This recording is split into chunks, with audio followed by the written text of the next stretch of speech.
అనేటువంటి విషయంలో మనం మాట్లాడుకొని ఉన్నాం. దేవుడు తన యొక్క సంకల్పంలో వివాహాన్ని ఘనమైనదిగా, అలాగే వివాహాన్ని దాన్ని వధువు సంఘంతో పోల్చడం అనేటువంటిది మనము గతంలో నేర్చుకొని ఉన్నాం. దీనికి ఎఫెసీ పత్రిక 5వ అధ్యాయంలో ఉన్నటువంటి భాగాల్ని మనము బాగా పరిశీలన చేశాము. అయితే ఇంకా కొంత భాగాన్ని చెప్పిన తర్వాత మనము ఈ యొక్క సెషన్ని మనం క్లోజ్ చేసుకుందాం. ప్రియులారా, ఎఫెసీ పత్రిక 5వ అధ్యాయము 22 నుంచి 33 వచనాల్లో ఉన్నటువంటి లేఖన భాగాల్ని మనం చూసాం. ఏం చూసాము అని అంటే, స్త్రీ లోబడవలసిందే, అలాగే పురుషుడు ప్రేమించవలసిందే. ఈ 2 విషయాలను చూసాము. అయితే ఈ 2 ఎందుకయ్యా నేను లోబడాలి అనే స్త్రీలకు చాలా రకాలైన ప్రశ్నలు ఉంటాయి.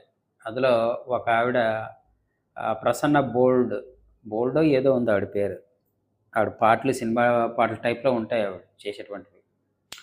ఆవిడ కూడా మాట్లాడుతూ ఎందుకు లోబడి ఉండాలి అనేటువంటి విషయంలో భర్తతో పేచి వచ్చిందేమో ఆవిడకి, నాకు తెలియదు. అయితే నేను ఎందుకు లోబడి ఉండాలి ప్రభా అని చాలాసార్లు ప్రార్థన చేసింది అనేటువంటి ఒక వీడియో నేను చూసాను ఆవిడది. కాబట్టి దేవుడు ఏదైతే ఆజ్ఞగా ఆజ్ఞాపించున్నాడో, దేవుడు ఏదైతే మన పట్ల మాట్లాడి ఉన్నాడో వాటన్నిటినీ మనం కాదని మన సొంత ఆలోచనలతో మనం క్వశ్చన్ చేయకూడదు. ఓకే, క్వశ్చన్ చేయాలి, కానీ ఆ క్వశ్చన్ చేసేటప్పుడు దేవుడు కూడా చక్కటి ఆన్సర్ని ఇచ్చాడు. అది ప్రభువు అయిన యేసుక్రీస్తు ద్వారా.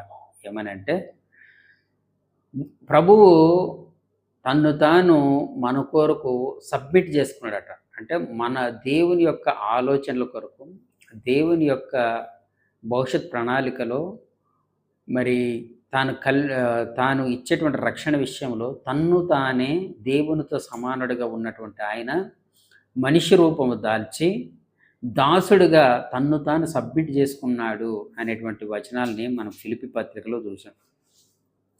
ఒకవేళ చూడకపోతే మరొకసారి జ్ఞాపకం చేసుకుందాం. ఫిలిప్పీ పత్రిక 2వ అధ్యాయము 5వ వచనాన్ని మనం చూసుకున్నట్లయితే ఏమనుందో చూద్దాం. ఫిలిప్పీ 2:5. క్రీస్తు యేసుకు కలిగిన ఈ మనసు మీరునూ కలిగి ఉండడి.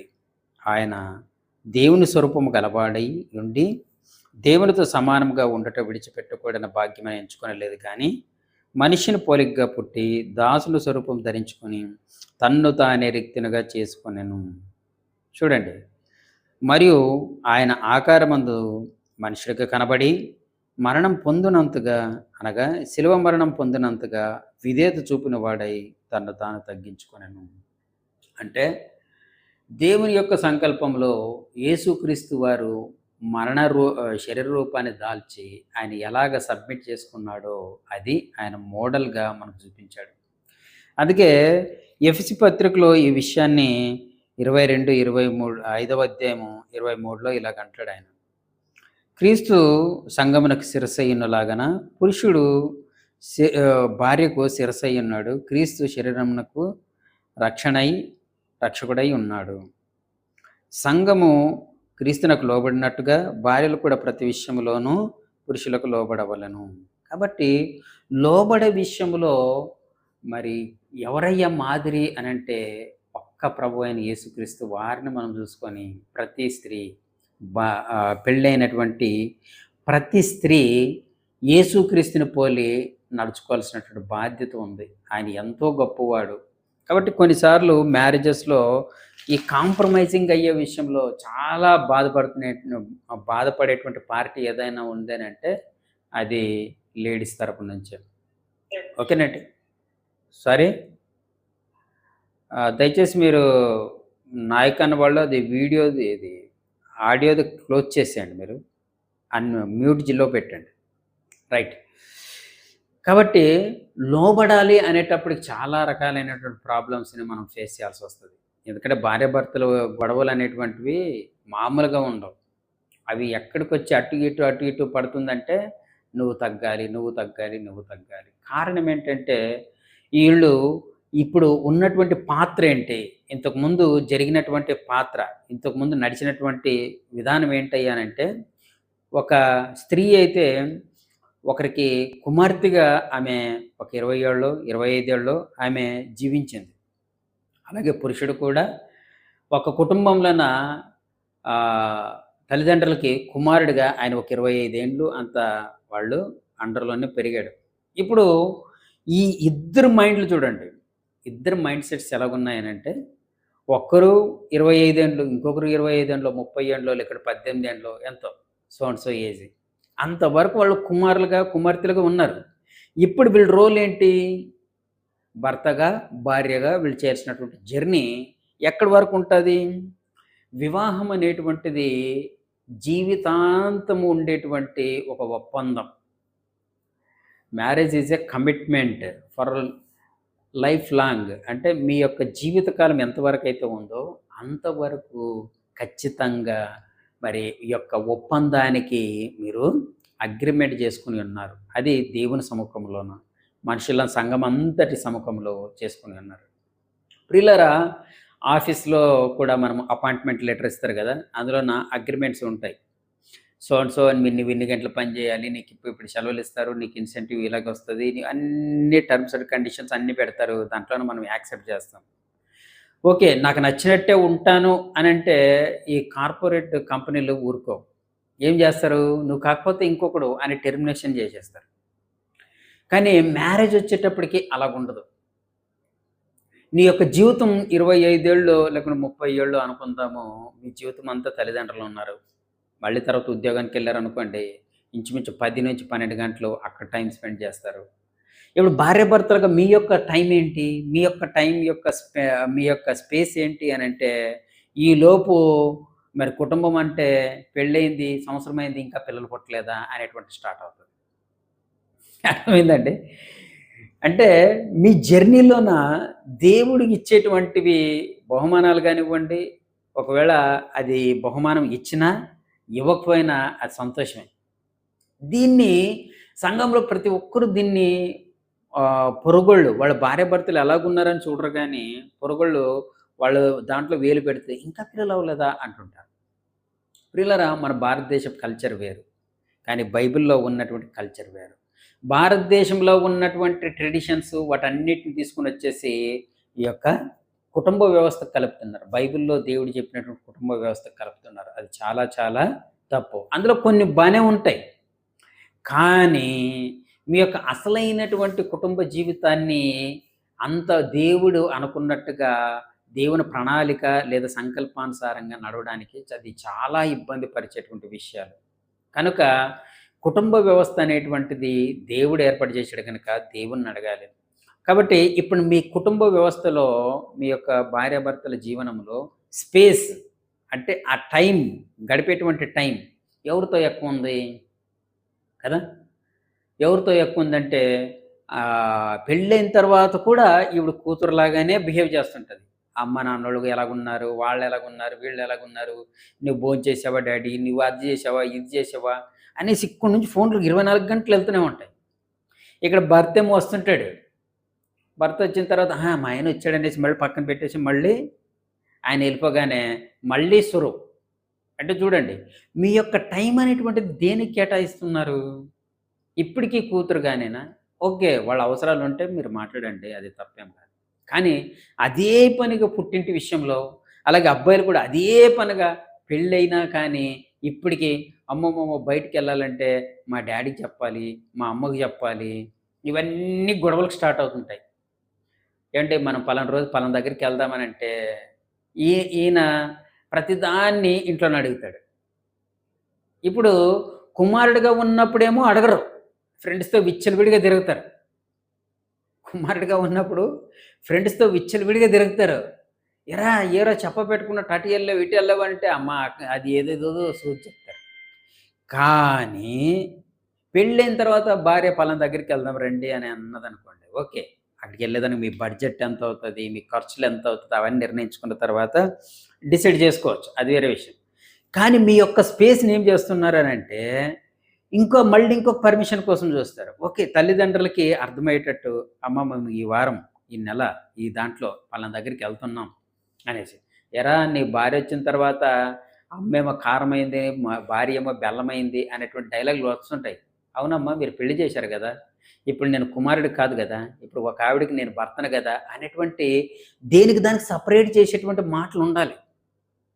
ప్రియులారా, నేను దేవుడిచ్చినటువంటి 10 ఆజ్ఞల్లో ఆహ్, ఐదవ ఆజ్ఞ ఏదైతే ఉందో, నీవిచ్చే దేశంలో నీవు దీర్ఘాయుష్మంతుడవగనట్లు నీ తండ్రిని నువ్వు నీ తల్లిని నువ్వు సన్మానించాలి అనేటువంటిది అది నేను మాట్లాడట్లేదు. కానీ దేనికి దానికి సెపరేట్ చేసి నీ యొక్క లైఫ్‌ని లీడ్ చేయాలి. ఎందుకంటే ఒకవైపేమో భార్య కోరికలుంటాయి. ఒకవైపేమో తల్లిదండ్రులకి వాళ్ళకి నచ్చదు. ఎందుకంటే ఈవిడ ప్రవర్తన వాళ్ళకి నచ్చొచ్చు, నచ్చకపోవచ్చు. అందరింట్లో ఇలాగుంటది. కదా! కొన్నింట్లోన భార్యలైనటువంటి వాళ్ళు అత్తామామలకి విధేయత చూపుతూ అలాగుంటారు. అందరింట్లో ఇలాగ ఉండరు. కాబట్టి ఇక్కడ ప్రాబ్లమ్ వస్తుందనమాట. కాబట్టి మీరు ఎన్నాళ్ళు వాళ్ళందరితో జాయింట్ ఫ్యామిలీగా ఉంటారో అది చూసుకోండి. ఎందుకంటే మీ పరిస్థితులను బట్టి. చాలామంది జాయింట్ ఫ్యామిలీలో ఉండడానికి ఇష్టపడరు. ఎందుకంటే వీళ్ళకి ఫ్రీడమ్ గావాలి. ఈవిడ వండలేదనుకోండి స్విగ్గీకో, జొమాటోకో లేకుంటే దేని దానికో ఒక దానికి ఆర్డర్ పెట్టేసుకొని చేసుకోవాలి గదా! కాబట్టి ఏంటంటే వీళ్ళకి స్పేస్ కావాలి. కాబట్టి వీళ్ళ బడ్జెట్ ఏంటి? ఆరోగ్య పరిస్థితులేంటి? తినే వస్తువులు మనల్ని ఎంతవరకు ఆరోగ్యవంతులుగా చేస్తాయి? ఇవన్నీ వీళ్ళు ఆలోచించకపోవచ్చు. కాబట్టి ప్రాబ్లమ్ ఏంటంటే అటు భార్య వైపైనా గాని, ఇటు భర్త వైపు గాని పెళ్ళికి ముందు వీళ్ళు ఒక యుక్త వయసుకి రాగానే చిన్న చిన్న పనులు వాళ్ళకి నేర్పిస్తూ చూపించాలి. మోడల్‌గా ఉండాలి తల్లిదండ్రులు. ఎంతమంది ఉంటున్నారు? ఎంతమంది ఉంటున్నారు? తల్లిదండ్రులు అనేటువంటి వాళ్ళు ఏదైనా విషయాన్ని పిల్లలకి నేర్పేటప్పుడు ఎలాగుండాలి అనంటే మగపిల్లలనేమో తల్లి అండర్‌లో ప్రేమల్లో పెంచుతుంటారు. తల్లి ప్రేమ. ఈడు ఎక్కడికెళ్ళినా గాని ఆహ్, మమ్మీనే అడుగుతుంటాడు డబ్బులు గాని, ఏదైనా గాని. డ్యాడీని అడగడు. కానీ ప్రేమించేది నేర్చుకోవాల్సిందెక్కడ? ఎక్కడ? అమ్మ దగ్గరా? లేకుంటే తండ్రి దగ్గరా? ఆ? యెస్. తండ్రి దగ్గర నేర్చుకోవాలి. కానీ విచిత్రం ఏంటంటే మన ఇండియాలోన, మన దేశంలో, మన దాంట్లోన తల్లి దగ్గర ప్రేమ నేర్పించుకుంటారు. కాబట్టి ఇక్కడ ప్రాబ్లమ్ ఎక్కడొస్తుందంటే అమ్మాయేమో అమ్మాయేమో ఎక్కడ నేర్చుకుంటది? తండ్రి దగ్గర నేర్చుకుంటది. కాబట్టి ఈ మధ్యన ఏమవుతుందంటే అమ్మాయిలు పెళ్లి అయిపోయిన తర్వాత కూడా భర్తల మీద అజమాయిషీ చెలాయించడం చేస్తుంటారు. మీరు చాలా దాంట్లో చూడండి. నేను అప్పుడప్పుడు వింటుంటాను. ఇది చూడ్డానికి ఇలాగుందండి. కానీ ఇది వాళ్ళ భర్తని ఇలాగ ఆడిస్తదండి అని అంటుంటారు. అర్థమైందా అండి? నిజమే ఆడిస్తది. కారణం ఏంటంటే ఈవిడ ఇంట్లో ఎలాగుండాలి అనేటువంటిది తల్లిగా విధేయత చూపించడం ఆవిడే నేర్పించలేదు. ఈయన తండ్రిగా ఎలాగ కూతుల్ని ఇది జేయాలనేటువంటిది ఈయన నేర్పించలేదు. అది పెద్ద ప్రాబ్లమ్ అండి. ఈరోజు చర్చిలకెళ్తారు గానీ, ఏదో ఎళ్తున్నారంతే. అందరూ ఏదన్నా అంటారనేసేసి ఆహ్, కలిసుంటారు తప్ప, వీళ్ళు నిజానికెళ్ళేటప్పటికి చర్చికెళ్తున్నారు, వస్తున్నారనంటే కేవలం అందరిని బట్టేనండి. ఈ అనుభవాలు మీకందరికీ తెలుసు. కాబట్టి భర్త అండర్‌లోనే పిల్లలు ప్రేమించేది నేర్చుకోవాలి. చూడండి తండ్రులు ఎంత బాగా కష్టపడి, ఎంత ఇది జేసినప్పటికి కూడా, ఎన్ని ఉన్నప్పుడు కూడా కుటుంబాని కోసం వాళ్ళు అహర్నిశలు కష్టపడి, కష్టపడి సంపాదించి పిల్లలు చెడిపోయినా భార్య అప్పుల పాలు అది, ఇది నాటకాలేసినప్పటికి గూడా ఈయన అలాగ సంపాదించింది ఆవిరైపోతుంటది. అయినా గాని కుటుంబాన్ని అలాగా లీడ్ చేస్తూనే ఉంటాడు. అలాగే ఆహ్, చూడండి కుటుంబం అంటే ఎలాగుండాలి అనంటే, కుటుంబం అంటే భర్త, భార్య. దేవుడు కోరుకున్నది భర్త, భార్య. ఓకే. తర్వాత పిల్లల్నిచ్చాడా? ఓకే. గిఫ్ట్. ఓకేనండి. ఆ తర్వాత నీ యొక్క కుటుంబం ఈ యొక్క స్పేస్‌లోన మూడో వ్యక్తులైనటువంటి వాళ్ళుంటారు గదండీ!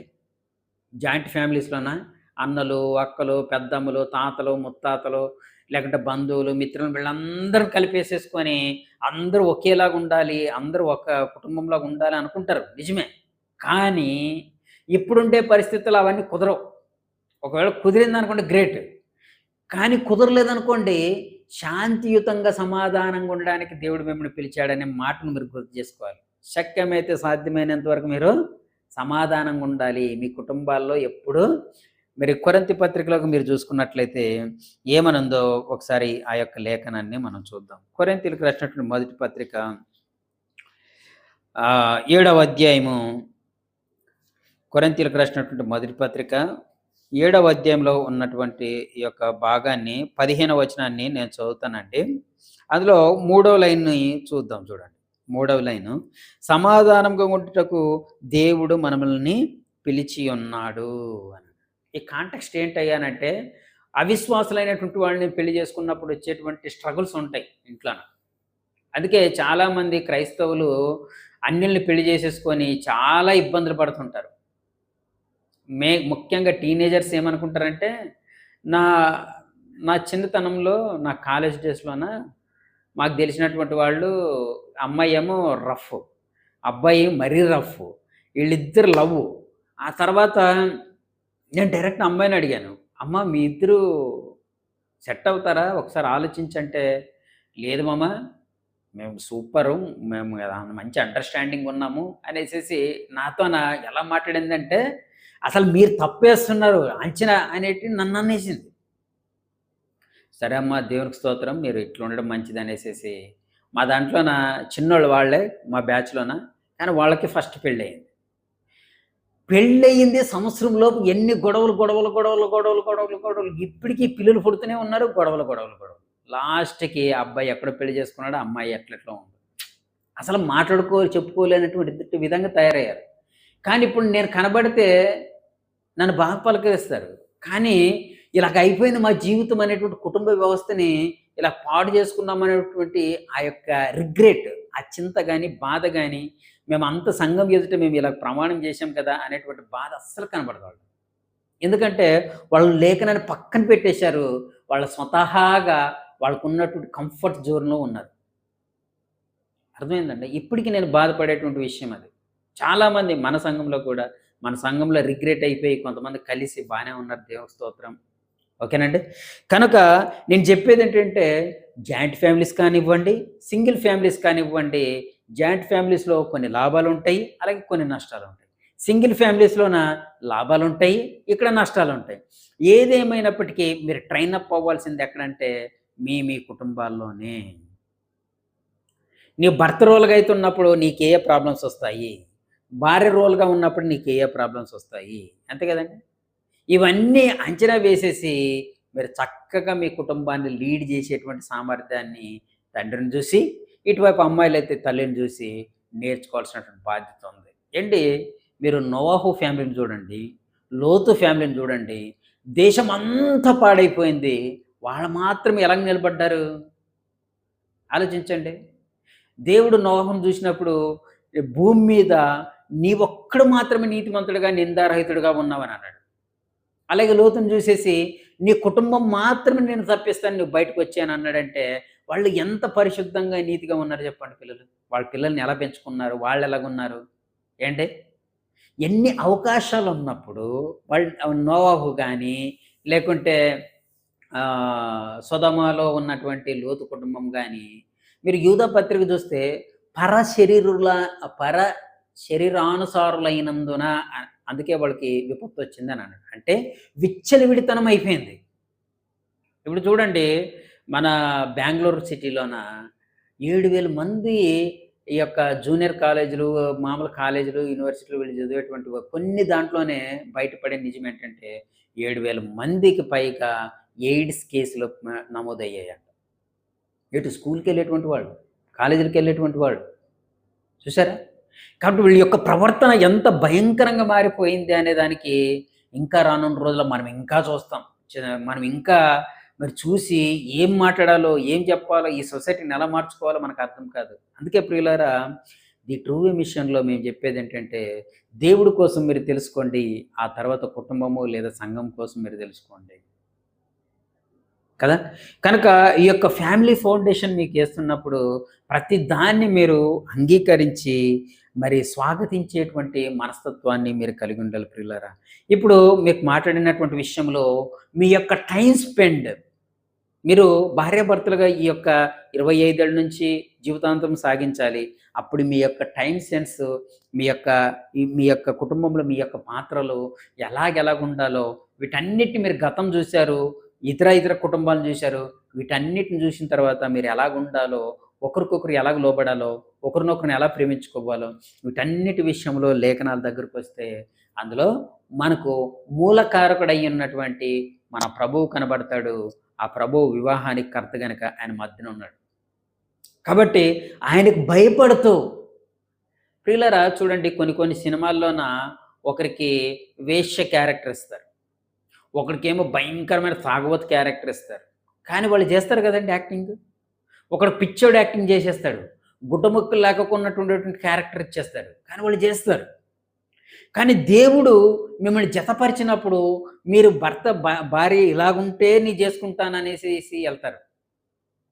ఈవిడ అందంగా ఉంది అని. కానీ ఆ అందం ఎన్నాళ్ళు ఉంటది? చాలామంది అందము ఆస్తులు బట్టి పెళ్ళిళ్ళు చేసేసుకుంటారండి. చాలామంది అదే ప్రాబ్లమ్ అండి. ఆస్తులను బట్టి అసలు డబ్బు లేదనుకోండి పెళ్లి చేసుకునే దానికి ముందుకు రారండి అసలు. కనీసం ఇల్లు లేదన్నా గానీ ఆ అబ్బాయికి పిల్లనివ్వడానికి ఇష్టపడరండి మనోళ్ళు. మళ్ళీ క్రైస్తవులే వీళ్ళంతా. అర్థమైందండి? కాబట్టి ఎంత దారుణంగా మనోళ్ళు తయారయ్యారనంటే అన్యులకు వలే తయారైపోయారు. అన్యులైనా డైరెక్ట్‌గా మాట్లాడతారు. బాబు నీ కులం మన కులం ఇది కదా! మీ గోత్రం ఇది. మీరిది. మేము ఇంతిస్తాం కట్నం. మీరు ఇంతిస్తారా? ఇవన్నీ పంపకాలు, గింపకాలు అన్నీ స్ట్రెయిట్ ఫార్వర్డ్ ఉంటాయి. కానీ మనోళ్ళు అలాగుండదు. ముందు ప్రభువుని తీసుకొనొస్తారు. కానీ చేసేటివన్నీ అన్యుల కంటే డబల్ మనమే చేసేస్తాం. కట్నం లేకోకుండా పెళ్ళవ్వదు. కదా! ఇవన్నీ రకరకాలైనటువంటి చెత్తంతా మన చర్చెస్‌లోనే కనపడతాయి. కాబట్టి జాగ్రత్త ప్రియులారా. మనము మన పిల్లలకి ఏ విధంగా మనం వీటన్నిటిని నేర్పిస్తున్నాం అనే దాంట్లో మీకు ఈ యొక్క అవేర్‌నెస్‌ని, ఈ యొక్క ముందుపాటి జాగ్రత్తని లేదంటే ఇప్పటి నుంచి మీరు సరిజేసుకోవాల్సినట్లయితే సరిచేసుకునే దానికోసం నేను మీతో మాట్లాడుతున్నాను ప్రియులారా. ఓకే. ముందు ఈ యొక్క కుటుంబ వ్యవస్థలో భర్త, భార్య అనేటువంటి విషయాలు మీరు గమనించారు గదా! ఓకే. ఇప్పుడు రెండో విషయంలోకి మనం వెళ్దాం. మనము రెండో విషయంలో పెళ్ళెందుకయ్యా చేసుకుంటున్నాము అనంటే, దేవుని సంకల్పం ప్రకారంగా దేవుడు ఆశించాడు కాబట్టి, దేవుడు ఒక కుటుంబం మొట్టమొదటి కుటుంబం ఫెయిలయ్యింది. తర్వాత ఎన్నో కుటుంబాలు ఫెయిలయినప్పటికీ కూడా, దేవుడు చిట్ట చివరిగా గొర్రె పిల్ల వధవ సంఘం అనేటువంటి దాంట్లో ఆ యొక్క వివాహ మహోత్సవంతో ముడిపెట్టేసేసి చిట్ట చివరిగా అది దాంతో ఈ యొక్క మ్యారేజ్ వ్యవస్థకు ఉన్నటువంటి అసలైన రూపాన్ని అక్కడ చూపించదలిచాడు. ఈలోగే మనకివ్వబడినటువంటి ఈ యొక్క మ్యారేజ్ వ్యవస్థలో ఈ యొక్క పెళ్లి వ్యవస్థలో ఉన్నటువంటి ఈ యొక్క మాధుర్యాన్ని దేవుని సంఘానికి ఛాయగా చూపించబడ్డది కాబట్టి ఈ యొక్క సంకల్పాన్ని మిస్ అయిపోయారు. కానీ చాలామంది మ్యారేజ్‌ల కోసం బుక్స్ చదువుతారు, తర్వాత పాటలు పాడతారు, అన్నీ చేస్తారు. కానీ దేవుని యొక్క ఆజ్ఞలు పాటించే విషయంలో వెనకుండిపోతారు. అది ప్రాబ్లమ్ ప్రియులారా. కాబట్టి మీరు చూడండి పెళ్ళిళ్ళు చేసుకునే దానికోసం ఏమయ్యా 25 ఏళ్ళొచ్చింది, మంచి ఉద్యోగం, 2,00,000 జీతము. అయితే మరి పెళ్లి చేసుకోలేకపోయావా? అంటే ఇక్కడికి వయసొచ్చింది. ఇప్పుడు ఈ అబ్బాయికి పని చేయడానికి పని మనిషి కావాలి. అందుకు పెళ్లి చేసేస్తుంటారు. ఆ పని మనిషి ఎలాగుండాలి? ఇంట్లో వాళ్ళని చూసుకోవాలి, ముసలావిడని చూసుకోవాలి, వాళ్ళని చూసుకోవాలి, వీడిని చూసుకోవాలి. తర్వాత ఈ యొక్క అయ్యగారు బట్టలు ఉతకాలి. ఇవే రీజన్సే కనపడతాయి. అమ్మాయిలకొచ్చేటప్పటికి అమ్మాయి ఏం చదువుతుందిలేండి, ఇంక చాలు అమ్మాయికి ఆపించేసేసి పెళ్లి చేసేద్దాం. ఎంతో కొంత మనకి సామర్థ్యం కొద్దీ మనకి కట్నం ఇచ్చేద్దాం అయిపోయింది. ఇలాగా ఒక్కొక్కరు ఈ లోక సంబంధమైనటువంటి అభిప్రాయాలతో పెళ్లి చేసేస్తున్నారు తప్ప, నిజంగా దేవుని సంకల్పానుసారంగా మీరు చూడండి రిబ్కా విషయంలో మీరు చూసినట్లయితే లాబాను వాళ్ళ సోదరుడు గదా! ఆయన ఎలియేజర్ వచ్చిన తర్వాత చెల్లిని పిలిచేసేసి, "ఇదిగో నువ్వు ఈయనతో ఎళ్తావా?" అని అన్నాడు. "యెస్ ఎళ్తాను" అని అన్నది. ఎళ్తానన్న తర్వాత ఆ రిబ్కాను చూసిన తర్వాత ఆ రిబ్కాను ఎలాగ ఆశీర్వదించాడాయన? "నువ్వు వేల వేలకి జనులకి నువ్వు తల్లివవుతావని" ఆ యొక్క అన్నయ్య గారు ఆశీర్వదిస్తాడు. కదా!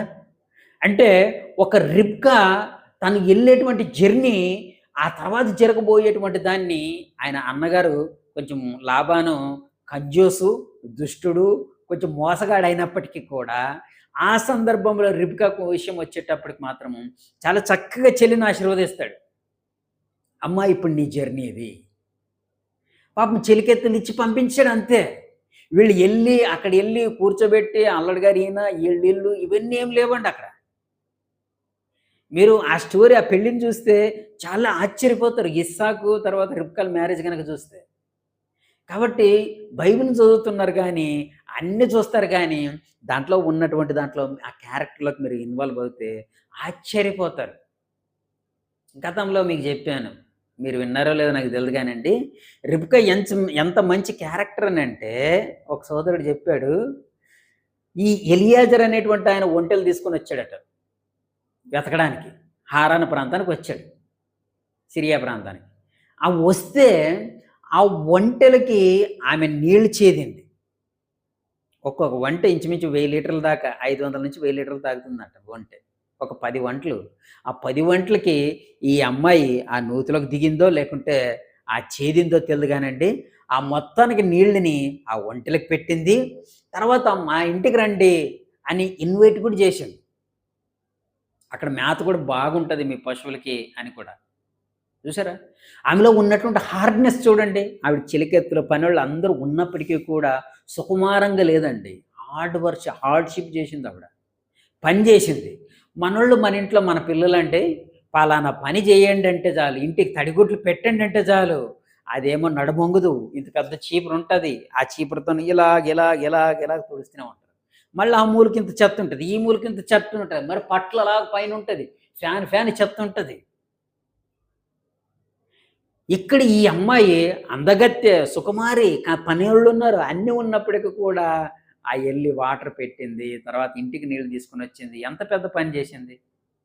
కాబట్టి పని అనేటువంటిది, విధేయత లోబడ్డం అనేటువంటిది తల్లులైనటువంటి వాళ్ళు వాళ్ళ కుమార్తెలకు నేర్పాలి. అలాగే భర్తలైనటువంటి వాళ్ళు వాళ్ళ కుమారులకి ప్రేమించే విషయాన్ని బాగా నేర్పాలి. ఇది తెలియక ఫ్రెండ్స్‌తో పాటు ఎళ్ళిపోతూనే ఉంటాడు. ఎళ్ళిపోయి ఆ ఫ్రెండ్స్ అంతా మందులు తాగడము, సిగరెట్లు తాగడం అన్ని రకరకాల జబ్బులన్నీ తెచ్చేసుకుంటారు. ఆ కుమారుడితో టైమ్ స్పెండ్ చేసేదానికి తండ్రికి ఇష్టముండదు. ఒకానొక ఏజ్ వచ్చిందనుకోండి, ఒక 12 ఏళ్ళు వచ్చేంత వరకు తండ్రి కుమారుల బంధం సూపర్‌గా ఉంటది. ఈడు మా డ్యాడీ అంటే సూపర్. ఆ తర్వాత ఒకానొక సందర్భం వచ్చేటప్పటికి కుమారుడితో తండ్రులు మాట్లాడేదంటే అసలు మనకు కనబడనే కనబడదు. మీరు చాలా ఇంట్లో చూడండి, సినిమాల్లో కూడా కొడుకులంటే వెధవలు. తండ్రులనేటువంటి వాళ్ళు ఎప్పుడూ వాళ్ళని తిట్టడమే ఉంటది సినిమాల్లో మీరు చూడండి. కదా! కానీ దేవుడు ఏం చెప్పాడు అనేటువంటి విషయాల్ని బాలుడు నడవవలసిన త్రోవను నేర్పనేసేసి మరి తండ్రులకు చెప్తే, తండ్రులేమో కొడుకుల్ని ఎలాగ లీడ్ చేయాలి ఫ్యామిలీ విషయాలు, ఫ్యామిలీలో బాధ్యతలు ఎలా మోపాలి అనేటువంటి విషయంలో చాలా వరకు ఫెయిల్యూర్ అయిపోయారండి. అది ప్రాబ్లమ్. ఓకే. మనం ఇంతవరకు ఈ కుటుంబంలో ఉన్నటువంటి స్పేస్ వీటన్నిటి కోసం మనం చూసాం గదా! తర్వాత మరొక విషయాన్ని మనం ముందు చూసిన తర్వాత మనం ముందుకెళ్దాం. ఓకే. భార్యాభర్తలు కదా! భర్త, భార్య అయిపోయింది. దీనికోసము ఆదికాండంలోనే ఒక అద్భుతమైనటువంటి మాట చెప్పాడు గదా! అదొకసారి జ్ఞాపకం చేసుకుందాం. రెండవ అధ్యాయంలో ఏమని చెప్పాడు? 20వ వచనాన్ని మనం చూద్దాం. రెండవ అధ్యాయం 20వ వచనం ఆదికాండం. అప్పుడు ఆదాము సమస్త పశువులను, ఆకాశ పక్షులను, సమస్త భూజంతువులను పేర్లు పెట్టెను. వాటికి పేర్లు పెట్టాడట. అయినను ఆదామునకు సాటైన సహాయము లేకపోయెను. అంటే సాటి అయినటువంటి సహాయము కావాలి అనేటువంటిది అన్నిట్లో చూసాడట. చాలామంది పెళ్లిళ్ళు చేసుకోకున్నట్టు కుక్కల్ని పెంచుకుంటారు. అర్థమైందా? ఇక్కడ దుబాయ్‌లో మాట్లాడేటప్పుడు భలే మాట్లాడుతుంటారు. ఈళ్ళు ఎలాంటోళ్ళంటే కని పెంచినటువంటి తల్లిదండ్రులను చూసుకోరు కానీ, కుక్కలకు మాత్రం బాగా ఖర్చు పెడతారిక్కడ అని అంటుంటారు. ఆ! కుక్కలు, పిల్లలు ఆ! వీటన్నిటికి బాగా పక్షులకు గూడా బాగా ఖర్చు పెడతారట. కని పెంచినటువంటి తల్లిదండ్రులు ఏం చేస్తుంటారు? గాలికి వదిలేస్తుంటారు. ఎక్కడుంటారు వాళ్ళు? అనాథ శరణాలయాల్లో ఉంటారు. అర్థమైందండి? కానీ ఇక్కడ దేవుడు అంటున్నాడు, నరునికి సాటి అయిన సహాయము అంటే అసిస్టెంట్ అని కాదు. అంటే నేను కొన్ని పనులు చేసుకోగలను. నా భార్య కూడా కొన్ని పనులు చేసుకోగలదు. కానీ అన్ని పనులు నేను చేసుకోలేను. అప్పుడు ఎవరైనా నాకు సాయం చేస్తే ఎలాగనిపిస్తది? నాకు బాగా హెడ్‌ఏక్ వచ్చింది. హెడ్‌ఏక్ వచ్చినప్పుడు ఎవరుండాలి నాకు సహాయము? బయటోళ్ళొచ్చి ఏమన్నా చేస్తారా? వాళ్ళు డబ్బులు తీసుకుంటారు, ఎళ్ళిపోతారు. కానీ సాటి అయిన సహాయం అన్నప్పటికీ వాళ్ళు చూపించేటువంటి ప్రేమ, వాళ్ళు చూపించేటువంటి ఆదరణ బట్టి చాలా వరకు ఆ యొక్క నొప్పులు, బాధలన్నీ పోతాయి. దేవుని ప్రేమ అనే పాట. ఇంకా ఈ యొక్క ఎన్ని ప్రేమలున్నప్పటికీ, ఎంత ఉన్నప్పటికీ సాటి అయిన సహాయంగా దేవుడు పురుషుడికి స్త్రీనిచ్చాడు. కొరింథీయులకు రాసినటువంటి మొదటి పత్రిక 11వ అధ్యాయాన్ని మనం గమనించినట్లయితే, కొరింథీయులకు రాసినటువంటి మొదటి పత్రిక 11వ అధ్యాయాన్ని మనం చూసినట్లయితే చూడండి, వీళ్ళ యొక్క బంధాన్ని ఎంత చక్కగా మళ్ళీ పౌలు గారు వర్ణించాడో మనం చూద్దాం. 11వ అధ్యాయంలో ఇలాగుంది, 7వ వచనం. పురుషుడైతే దేవుని పోలికయు మహిమయ్యి ఉన్నాడు. పురుషుడు ఎలాగున్నాడట? దేవుని పోలిక. భార్యాభర్తల ప్రేమ వికసించిన ప్రేమ పురుషుడు, ఆ పాట ఉంది కదా, ప్రేమ యేసుని ప్రేమ, రైట్. కాబట్టి ఇక్కడ ఏమంటున్నాడు? పురుషుడైతే దేవుని పోలిక మహిమనై ఉన్నాడు. అయితే స్త్రీ ఎలాగుందట? ఆ కింది వచనాలను చూసినట్లయితే గనక తల మీద ముసుగు వేసుకునకూడదు, కానీ స్త్రీ పురుషుని మహిమ అయి ఉన్నది. చూడండి, స్త్రీ ఎలాగుందట? పురుషునికి మహిమగా ఉంది. పురుషునికి మహిమగా ఉంది. ఇప్పుడు చూడండి, ఈ రిలేషన్షిప్ని ఎక్కడ తగ్గించలేదు. దేవుడు ఎలా కోరుకున్నాడో అలాగే తీసుకుని వస్తూనే ఉన్నాడు పౌలు గారు కూడా. పరిశుద్ధాత్ముడు ఎంత చక్కగా ఈయన చేత మాట్లాడించాడనంటే, పురుషున్నేమో ఒక లీడర్గా, ఒక కుటుంబానికి యజమానిగా, ఒక కుటుంబాన్ని ఏలేటువంటి ఒక హెడ్గా ఉంచితే, అదే దాంట్లోన స్త్రీని ఏం చేశాడట? పురుషునికి వలే, పురుషుడు ఎలాగైతే ఉన్నాడో ఆయన యొక్క రిఫ్లెక్ట్, ఆయన యొక్క ఛాయగా భార్యగా ఉంది కదా. అందుకు లోబడాలి. అందుకు మరి ఆ యొక్క ఎఫ్సి పత్రిక 5వ అధ్యాయంలో అంటాడు, సొంత శరీరమును ప్రేమించినట్టుగా ప్రతివాడు సొంత శరీరమును దేశించేవాడు ఎవడునూ లేడు, కానీ దాన్ని పోషించి సంరక్షించుకొనున్నాను అంటాడు. కాబట్టి సొంత శరీరానికి వల్లే స్త్రీని చూసుకోవాలి, భార్యను చూసుకోవాలి భర్త. అర్థమైందండి? ఎందుకంటే నీ రిఫ్లెక్ట్, నీ ఇమేజ్ అక్కడ. భార్య అనేటువంటిది ఎవరిది? భర్త యొక్క పోలిక ఎక్కడన్నా ఉందనంటే ఆవిడ కనబడాలి. అందుకే మీరు పల్లెటూరులో కనుక మీరు వెళ్తే ఆవిడ పేరు పెట్టి పిల్లరు, శ్రీమతి కరుణాకర్ గారు వచ్చారా అని అంటారు. మీరు చూసారా స్టేజ్ మీద పిలిచేటప్పుడు కూడా ఆవిడ పేరు పెట్టి పిల్లరు చాలా చోట్ల. ఇప్పుడు మారిపోయింది, ఎందుకంటే ఈవిడికి ఐడెంటిటీ కావాలి. స్కూల్కి వెళ్ళినా కానీ నా ఐడెంటిటీ నాకు ఉండాలి అన్నట్టు ఇప్పుడు వచ్చాయి. ఒక 10 ఇయర్స్ బ్యాక్ కూడా మీరు వెళ్ళినా, ఇప్పుడు పల్లెటూరులకు వెళ్ళినా కానీ పలానా వాడు భార్య అండి ఈవిడ అని అంటుంటారు ఇప్పటికీ. కాబట్టి ఎంత గౌరవం అని అంటే, ఒక భర్తగా వాళ్ళ ఇంటి పేరు పెట్టుకున్నటువంటి ఆవిడ, ఆయన ఆ కుటుంబం యొక్క మహిమగా ఉంది ఆవిడ. కనుక ఇలాంటి ఆవిడని ప్రేమించమని చెప్తుంది. అందుకే ఈవిడ సాటి అయిన సహాయము అని అన్నాడు. ఒక్క కాదు, మరియు ప్రకృతిలో ఉన్నట్టు ఏ జీవి కూడా మనిషికి సాటి అయినటువంటి సహాయం కాదు, ఒక్క స్త్రీ మాత్రమే. అప్పుడు ఏం చేశాడట? అది ఆదికాండం 2వ అధ్యాయంకి వద్దాం మళ్ళీ. ఏం చేశాడు? స్త్రీని తీసుకొని వచ్చాడు. స్త్రీని ఆయన దగ్గర తీసుకొని వచ్చాడు. నరంలో నుంచి తీయబడింది కనుక నారే అని పిలిచాడు. అయిపోయింది. ఆ తర్వాత చూడండి, 23వ వచనం చూద్దాం. ఆదాము ఇట్లనే, నా ఎముకలలో యొక్క ఎముక, నా మాంసములో మాంసము, ఇది నరంలో నుండి తీయబడినది గనక నారి అనబడును అని చెప్పాడు. ఆ తర్వాత 24వ వచనం చూద్దాం. కాబట్టి పురుషుడు తన తండ్రిని తన తల్లిని విడిచి తన భార్యను హత్తుకొనును, వారు ఏక శరీరమై ఉందురు. ప్రియులారా, ఎంత వండర్ఫుల్గా మాట్లాడాడనంటే, వాళ్ళు ఏక శరీరం, దే ఆర్ వన్ బాడీ అని అన్నాడు. ఇప్పుడు వన్ బాడీ అన్నప్పుడు ఇంకేమైనా ఉందా? ఏం లేదు, ఫుల్ స్టాప్, అంతే అది. ఆ తర్వాత ఏం లేదండి, పెళ్ళైన తర్వాత నాకు ఇంకొకటి కాలేజీలో పనిచేసే దగ్గర తగిలాడండి, మా పొరగోడు నచ్చాడండి, కాబట్టి నేను డైవర్స్ తీసుకున్నానండి. ఈ మధ్యకాలం ఇలా తయారైపోయింది. వాళ్ళు ఒక్క శరీరం అన్నప్పుడు, ఆ ఒక్క శరీరం కనుక ఈ విధంగా కమిట్మెంట్ తప్పితే వాళ్ళు వ్యభిచారులే. బైబిల్ చాలా స్పష్టంగా చెప్పింది. మీరు మత్తయి సువార్త 19వ అధ్యాయానికి వెళ్తే, దేవుడు ఆది నుంచి వాళ్ళని ఒక్క బాడీకి వాళ్ళని కలిగించాడు కదా, దేవుడు జతపరిచిన దాన్ని మనుషుడు వేరు చేయకూడదు కదా అని చాలా స్పష్టంగా చెప్పాడు. అయినా కొన్నిసార్లు ప్రాబ్లమ్స్ వస్తాయి. అవి రకరకాలుగా ఉంటాయండి. ఇప్పుడున్నటువంటి దాంట్లోన పెళ్లి చేసుకునేటప్పుడు మన మన మన జనరేషన్‌కి, నా జనరేషన్‌కి లేదు గానండి. ఇప్పుడు వచ్చే జనరేషన్‌లన్నిటికి నువ్వు లెస్బియన్నా, నువ్వు ట్రాన్స్‌జెండరా, నువ్వు పలానా పలానా అడగాల్సినట్టు కర్మ ఏర్పడింది ఇప్పుడు. పెళ్లి చేసుకోవాలనంటే నీవు లింగ మార్పిడి చేసుకున్నావా? నీవు అమ్మాయిని పెళ్లి చేసుకుంటున్నావా? అబ్బాయిని పెళ్లి చేసుకుంటున్నావా? లేదంటే శరీరాన్ని మార్చుకొని ఉన్నావా? అని అడగాల్సొస్తుంది ఇప్పుడు పెళ్లిళ్లు చేసుకోవాలనుకుంటే. మీరు చూడండి నెక్స్ట్. ఇప్పుడు అందుకే చాలామంది ట్రాన్స్‌జెండర్‌ని పెళ్లి చేసేసుకొని విడాకులకెళ్తుంటారు. కారణం ఏంటంటే, ఆ యొక్క పరిశుద్ధ వివాహాలన్నీ పాడు చేసుకోవడం బాగా అలవాటు పడ్డారు గనక. కానీ బైబిల్ చాలా స్పష్టంగా చెప్పింది పురుషుడు, స్త్రీ అని. లేదు లేదండి.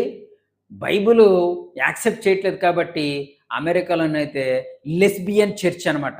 ఎల్‌జీబీటీ అని చర్చిలు పెట్టేసుకున్నారు వాళ్ళు. అంటే వాళ్ళు పెళ్లి చేసేసుకుంటారు. వాళ్ళు ఎంజాయ్‌లు చేసేస్తుంటారు. అంతా ఆహ్, తర్వాత బైసెక్సువల్ మ్యారేజెస్ అనమాట. ఇట్లా భయంకరమైన కార్యక్రమాలకెళ్ళిపోయారు. ఏవండి? ఒక నపుంసకుడుగా ఉన్నప్పటికి కూడా సేవ చేసుకోవచ్చా? సేవ చేసుకోవచ్చు. పరిశుద్ధంగా ఉండొచ్చా? ఉండొచ్చు. కానీ నీకు దురాశ ఎందుకు? రోమపత్రిక మొదటి అధ్యాయంలో అంటాడు. వాళ్ళు పరశరీరానుసారులై అవాచ్యమైనది చేయుచు, తమ శరీర స్వభావాన్ని అనుసరించక, వాళ్ళు శరీరానికి విరుద్ధమైనటువంటి చేసు, అవాచ్యమైన కార్యక్రమాలు జేయడానికి మరి దుష్ట శక్తికి దేవుడు పర్మిషన్ ఇచ్చాడట. కాబట్టి అలాగైపోయింది మ్యారేజ్ వ్యవస్థ.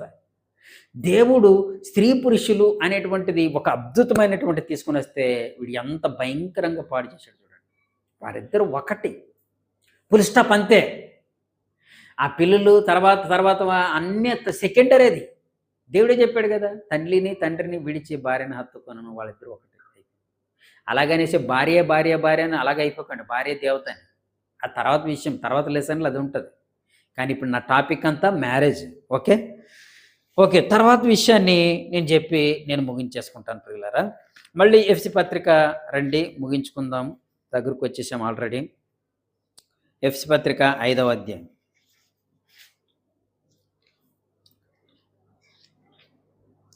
31వ వచనాన్ని మనము చూసుకుందాం. ఇందాక మనం చూసుకొని ఉన్నాం గదా! చూ మళ్ళీ చూద్దాం. 29 నుంచి చదువుతానండి. తన శరీరమును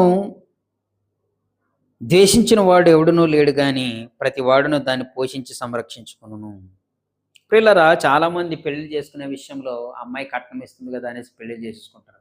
ఆ తర్వాత పెళ్లి అయిన తర్వాత కూడా కట్నాల కోసం అలాగే ఎగబడుతూనే ఉంటారండి. అది చాలా దుర్మార్గమైనటువంటి పని. మీరు పని చేసుకొని మీ భార్యను పోషించుకోవాల్సింది పోయి, అలా కాకోకుండా భార్య మీద ఎప్పుడు కట్నం, ఎప్పుడు ఇంటికెళ్లారా ఏదో ఒకటి కావాలి. అల్లుడి గారికి అది కావాలండి, ఇది కావాలండి, అది కావాలండి, ఇది కావాలండి. రెండో అల్లుడు వాడొక రకమైనటువంటి కోరికలు. మూడో అల్లుడు ఈడొక రకమైనటువంటి కోరికలు. ఇలాగుంటుంటే ఆ ఇంట్లోన ఆ తల్లిదండ్రులకి ఎలాగుంటదంటే, అదేదే పెనం మీద నుంచి పడిపోయి పొయ్యిలో పడినట్టుంటది వాళ్ళ జీవితాలు పాపం. సంక్రాంతి వచ్చిందంటే పాపం అన్నెలు వాళ్ళ ఇంట్లోన వాళ్ళ యొక్క ఖర్చులు వాళ్ళు పెద్దల్లుడికేమో అదేశారట, చిన్నల్లుడికేమో ఇదేయలేదంట. ఈ సూటిపోటు మాటలు అన్నిటితో పాపం వాళ్ళు కరిగిపోతుంటారండి. కరిగిపోతుంటారు. కానీ ఎవరి పని ఎవరు ఏం చేయాలనేటువంటి విషయాన్ని విస్మరిస్తున్నారు. కానీ క్రైస్తవులు అలాగ ఉండడానికి వీల్లేదు. మీరు మీ సొంత శరీరాన్ని మీరు ద్వేషించరు గదా! కాబట్టి సొంత శరీరాన్ని ప్రతి ఒక్కడు పోషించుకుంటాడు గదా! అలాగే మనం కూడా క్రీస్తు అనేటువంటి శరీరానికి మనము అవయవములైన ఉన్నలాగన క్రీస్తు కూడా సంఘమును పోషించి సంరక్షించుచున్నాడు. ఇప్పుడు యేసయ్యని తీసుకొనొచ్చి పెట్టాడు. చూడండి. లోబడే విషయంలో కూడా యేసయ్య మాదిరి ఉన్నాడు. ప్రేమించే విషయంలో యేసయ్య మాదిరిగా ఉన్నాడు. అలాగే సంఘాన్ని ప్రేమించి, పోషించి, సంరక్షించే విధానంలో కూడా ఎవరున్నారు? ఆ! ఈ మధ్య కాలంలోన సంరక్షించుకోవడం అనేటువంటిది మన పిల్లలు బాగా భయంకరంగా మరి యొక్క మొబైల్ అడిక్ట్‌కెళ్ళిపోతుంటారు. చాలామంది రిటైర్మెంట్ అయినటువంటి వాళ్ళు మొబైల్‌ని అలా చూస్తుంటుంటే అమ్మాయిలు కనిపిస్తారు. ఈ అమ్మాయిలు ఎలాంటోళ్ళంటే వాళ్ళతో బాగా మాట్లాడి ఆ ఉచ్చులోకి దించేసేసేసి ఆ న్యూడ్ నగ్న సంబంధమైనటువంటి వీడియోలు చూపించేసేసి వాళ్ళ డబ్బులనంతా కాజేస్తుంటారు. అర్థమైందండి? ఎంత ట్రాప్ చేస్తున్నాడో చూడండి సైతాన్. అలాగే మన అమ్మాయిలు కూడా ఏదో ఒక దాంట్లో ఫేస్‌బుక్‌లో ఎవడో హాయిగా ఉన్నాడని చెప్పాడు. ఒకడంటే ఒక యూకే నుంచి ఒక ఆవిడ వాళ్ళ అమ్మగారు చనిపోయారనేసేసి ఆ గంగా జలంలో కలుపుతారు గదండీ అస్థికల్ని. అందుకోసం హైదరాబాద్ వచ్చిందట. లాస్ట్ ఇయర్ అనుకుంటా. హైదరాబాద్ వచ్చింది. ఒక టాక్సీని బుక్ చేసుకుంది. ఆ గంగా జలాలు అన్నిట్లో అయిపోయింది. అంతా అయిపోయింది. ఈవిడ ఎళ్ళేటప్పుడు ఎంత పేమెంట్ అంటే 20,000 సంథింగ్ ఎంతో. ఆవిడ ఫోన్‌పే చేసింది. ఎళ్ళిపోయింది. ఇంగ్లాండ్‌కి. ఈడు టాక్సీ డ్రైవర్ గాడు మెసేజ్ పెట్టాడు ఆవిడకి. మీరు చాలా బాగా అందంగా ఉంటారండి. బాగా నవ్వుతారండి మీరు అని మెసేజ్ పెట్టాడు. ఆవిడకి అప్పటికే కొడుకున్నాడు. భర్త పని చేస్తున్నాడు. భర్త మంచోడు. చాలా అంతా బానే ఉంది. ఫ్యామిలీ కూడా చాలా బానే ఉంది. కానీ ఈడు ఎప్పుడైతే ఈ మెసేజ్ పెట్టాడో ఆవిడ దానికి రెస్పాండ్ అయింది. మాటల్లో పడిపోయారండి.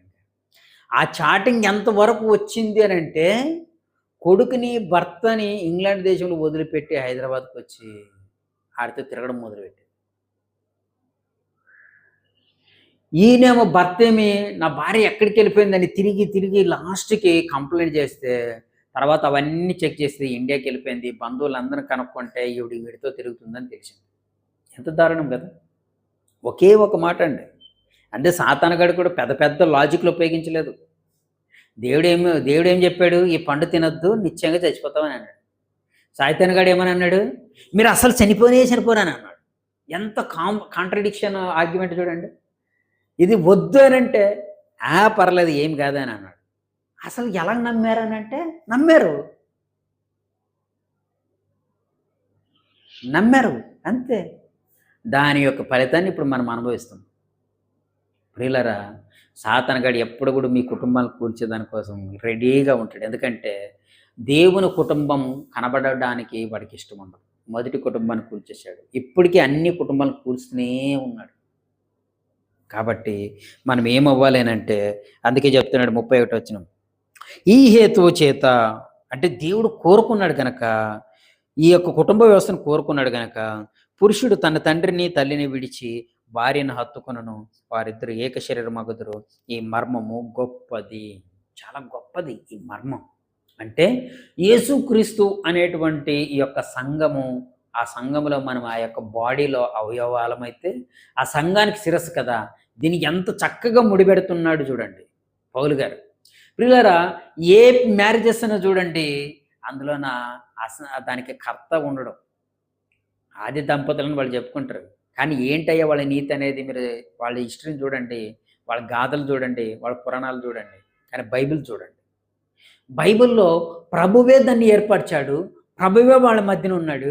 ప్రభువే దాన్ని ఎలా కట్టుకోవాలి, ఎలా నడిపించుకోవాలా అనేటువంటిది ఆయనే చెప్తున్నాడు. గ్రేట్ కదా! ఏ సమస్య వచ్చినప్పటికి కూడా మూడో వ్యక్తికి ఉన్నట్టు భార్యాభర్తలే సాల్వ్ చేసుకోవాలి. అప్పుడప్పుడు అవసరాన్ని బట్టి మూడో వ్యక్తి యొక్క సలహాలు మీరు తీసుకోవచ్చు. కానీ ముఖ్యంగా మీ డిసిషనే మెయిన్ అయ్యి ఉండాలి. పలానా వాళ్ళు చెప్పారండి, నేను వదిలిపెట్టానండి, ఇప్పుడు తప్పు చేశానండి అనేసి మళ్ళీ అనకూడదు వాళ్ళు. అర్థమైందండి? తర్వాత చూద్దాం. 32వ వచనం. అయితే నేను క్రీస్తుని గూర్చి, సంఘమును గూర్చి చెప్పుచున్నాను. ఇంకా ఫైనల్‌గా ఏం చెప్తున్నాడో చూద్దాం. మెట్టుకు మీలో ప్రతి పురుషుడును తనకు వలె తన భార్యను ప్రేమింపవలెను. భార్య అయితే తన భర్త యందు భయం కలిగి ఉండినట్లు చూచుకొనవలెను. ఇది ఫైనల్ అండి ఇంకా. అన్నయ్య నా భార్య అలాగ చేస్తుందన్నయ్య, ఇలాగ చేస్తుందన్నయ్య, అయ్యగారు ఇలా చేస్తుంది, లేకుంటే నా భర్త ఇలా చేస్తున్నాడన్నయ్య అని వీళ్ళు చాలామంది కంప్లైంట్ చేస్తున్న ప్రతిసారి అనేటువంటి మాట నా నుంచి వచ్చేదైనా, బైబిల్ చెప్పేదైనా ఒకటే. దేవుడు నీకు ఇది ఇచ్చాడు. నువ్వు ఈ స్థితిలోనే పిలవబడ్డావు కదా! నువ్వు అనుభవించాల్సిందే. నువ్వు ప్రార్థన చెయ్యి. దేవుణ్ణి అడగాల్సింది ఇంకంతే. నీ స్వతహాగా నిర్ణయాలు తీసేసుకొని కుటుంబాన్ని పాడు చేసుకో. ఎవరో సలహాలు ఇచ్చారు కదా అనేసేసి అటు ఇటు తిరగమాకండి. ప్రతి దానికి పరిష్కారాన్ని ఇచ్చేటువంటి ఆయన మన ప్రభువు అయిన క్రీస్తు వారు మాత్రమే. కాబట్టి మన ప్రభువుని మనం అడగాలి. అందుకే చెప్తున్నాడు ఫైనల్, ఇంకేం మాట్లాడాల్సిన అవసరం లేదు. మెట్టుకు మీలో ప్రతి పురుషుడును తనను వల్లే తన భార్యను ప్రేమించవలెను. ప్రేమించండి. తర్వాత ఉండేది ఏం చెప్తున్నాడనంటే, భార్యలైతే తమ భర్తల యందు భయము కలిగి, వినయము కలిగి ఉండునట్లుగా చూసుకునాలి. ప్రియులారా, ఎంతమంది భర్తలకి భార్యలు భయపడుతున్నారు? చాలామంది ఇంట్లో మగరాళ్ళు ఎవరయ్యానంటే స్త్రీలే ఉంటారు. ఆయనకేం తెలదండి. ఆయనకేం తెలుసు బోడి అని అంటుంటారు. భర్తలు ఎదురుగా అందరి ఎదురుగానే. లేదనుకోండి వాళ్ళందరూ వెళ్ళిపోయిన తర్వాత ఈయన తాట తీస్తారు వాళ్ళు. నువ్వు వాళ్ళ ఎదురుగా ఇలా మాట్లాడావు, నువ్వు ఇలాగ మాట్లాడావు, నువ్వు అలాగా, నువ్వు ఇలాగా అనేసి. ప్రియులారా, ఇవన్నీ ఎప్పుడో నేర్చుకోవాల్సినటువంటి విషయాలు. ఇప్పుడు ఏంటి అయ్యానంటే, ఇవన్నీ మీరు అనుభవించారు, ఇవన్నీ మీరు చూశారు. ఇప్పుడు మీ జనరేషన్‌కి ఏం నేర్పుతున్నారు?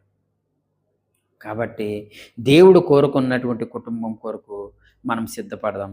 చివరిగా ఒక మాట చూసుకొని ముగించేస్తాను. ప్రకటన గ్రంథము 19వ అధ్యాయంలో ఈ యొక్క గొర్రెపిల్ల వివాహ మహోత్సవానికి పిలిచాడు ప్రభువు. అయితే దానికోసం ఏమని మాట్లాడుతున్నాడో, ఈ ఈ యొక్క అద్భుతమైనటువంటి ఈ యొక్క ఫైనల్ దేవుడు కోరుకున్నటువంటి ఈ యొక్క వధువు సంఘం కోసం మాట్లాడుతున్నాడు. అవన్నీ మనం చూసుకుంటే మరి అదొక లెసన్ అవుతుంది కనుక చాలా సింపుల్గా మనము ముగించుకుందాం. ఓకేనండి. 21వ అధ్యాయాన్ని మనం చూద్దాం. 19వ అధ్యాయంలో అది చాలా ఎక్కువ ఉంది. అది చూసామనుకో మళ్ళీ టైం సరిపోదు మనకు. 21వ అధ్యాయము 2వ వచనం. మరియు నేను నూతనమైన యెరూషలేము అను ఆ పరిశుద్ధ పట్టణమును తన భర్త కొరకు అలంకరింపబడి పెండ్లి కుమార్తె వలె సిద్ధపడి పరలోకమందున దేవుని యొద్ద నుండి దిగివచ్చుట చూచితిని. ప్రియులారా, ఆ యొక్క యెరూషలేము అనేటువంటి పట్టణం, యెరూషలేము అని అంటే మనమే. మనమందరమట జ్యేష్ఠుల సంఘంలో చేర్చబడినటువంటి ప్రతి ఒక్కరూ ఈ యొక్క వధువు సంఘంలో అంత అందంగా అలంకరింపబడి ఆ యొక్క వరుడైనటువంటి క్రీస్తు వారి కొరకు సిద్ధపడుతుందట. ప్రియులారా, మనం సిద్ధపడాలి అని అంటే మన యొక్క నీతి క్రియలు ఏమై ఉండాలి? భర్తకు స్త్రీలైతే లోబడి ఉండాలి. అన్ని విషయాల్లో భయం కలిగి ఉండేటట్లు చూసుకోవాలి. భర్తలైతే తన సొంత శరీరం వలె తన భార్యలను ప్రేమించాలి, అలాగే పోషించాలి, సంరక్షించాలి. ఈ ఈ యొక్క ఆజ్ఞలను మీరు పాటించినట్లయితే మీరు నూతన యెరూషలేముగా మీరు సిద్ధపడినటువంటి ఒక కన్యకగా ప్రభువు కొరకు ఎదురు చూసేటువంటి వాళ్ళగా మనము కనబడతాం ప్రియులారా. అందుకే మనము 17వ వచనంలో, చివరి అధ్యాయం 17వ వచనం ప్రకటన గ్రంథంలో, ఆత్మయు పెండ్లి కుమార్తెయు రమ్ము అని చెప్పుచున్నాడు. చూడండి, పెండ్లి కుమార్తె అలాగే ఆత్మ, ఈ పరిశుద్ధాత్ముడు అలాగే సిద్ధపడినటువంటి మనమందరం కూడా ప్రభా నీవు ఎప్పుడొస్తావు, ప్రభా నీవు ఎప్పుడొస్తావు, అంతే కదండి. చాలాసార్లు మనం కష్టాల్లో ఉన్నప్పుడు, బాధల్లో ఉన్నప్పుడు, హింసల్లో ఉన్నప్పుడు, అవహేళనలో ఉన్నప్పుడు, కుటుంబ వ్యవస్థలో ఫెయిల్ అయిపోయినప్పుడు, నేనేం చేయలేదు కదా అని ఫెయిల్ అయిపోయినప్పుడు ఆత్మహత్యలకు వెళ్ళిపోకుండా, ప్రభా నా జీవితంలో ఇంకా ఫైనల్గా ఏముంది, నన్ను తీసుకుంటావా, నువ్వు వస్తావా, ఇవే కదా మనం ఫైనల్గా. ఈ విధమైనటువంటి భావనతో మనం సిద్ధపడి ఉండాలని మిమ్మల్ని అందరిని కోరుకుంటూ, మీ యొక్క నీతి క్రియలు ప్రభువు మెచ్చే విధంగా, ప్రభువు మరి వరుడై ఆయన సిద్ధపడి వస్తుంటుండగా మనము ఆయన ఎదుర్కొనేటువంటి బుద్ధిగల కన్నికలుగా మనం అందరం ఉండాలని మిమ్మల్ని అందరం కోరుకుంటూ నా మాటలు ముగిస్తూ, థ్యాంక్ యూ వెరీ మచ్. అందరికీ ప్రభువు నామమున వందనములు. Thank you very much. God bless you all.